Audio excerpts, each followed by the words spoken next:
Hello. হ্যাঁ, আমি সুস্মিতা বলছি। এই কাল, কাল না পরশু হয়তো, অনুব্রত মণ্ডল দল ত্যাগ করে ঋতব্রত নাম বলতেও মানে মুখে আনতেও লজ্জা লাগে নামটা, মানে বালিশচাটা বলে। ঋতব্রত ব্যানার্জির দলেতে আপনি ঢুকেছেন।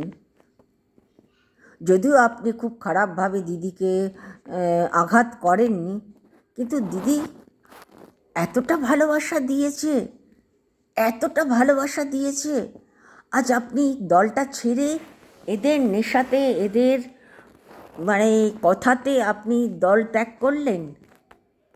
আপনাকে চুরির দায়েতে আপনাকে জেলে ঢুকিয়েছে। দিদি এ কথাও প্রকাশ্যে বলেছেন যে আজ ওকে চুরির দায়ে জেলে ঢুকিয়েছে, কিন্তু ও যে কতটা রাজ্যের জন্য করেছে, ওর এরিয়ার জন্য করেছে, সেটা একবারও দেখলো না কেন্দ্র। আজ সেই বিশ্বাসঘাতকতাটা আপনি করে চলে গেলেন। সবচেয়ে লজ্জাকর ব্যাপার। আরে আপনার টাকা আজ আছে, কাল আসবে, আজ কাল চলে গেলে পরশু আবার আসবে।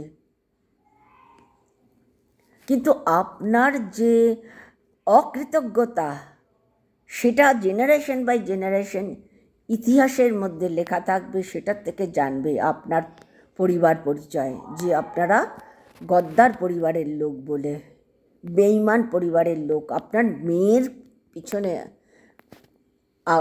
এই দাগটা পড়বে। সেটা একবার চিন্তা করলেন না? আপনি গরিব হয়ে যাবেন, অর্থ শেষ হয়ে যাবে, বা আপনাকে ডিম ছুঁড়বে, বা আপনাকে মারধর করবে, ইট পাক্কেল মারবে, সেই ভয়তে। আরে কল্যাণ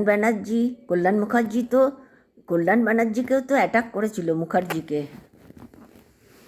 কিন্তু কল্যাণ মুখার্জি ছেড়েছে? এখনও তো ছাড়িনি। জানি না কি করবে।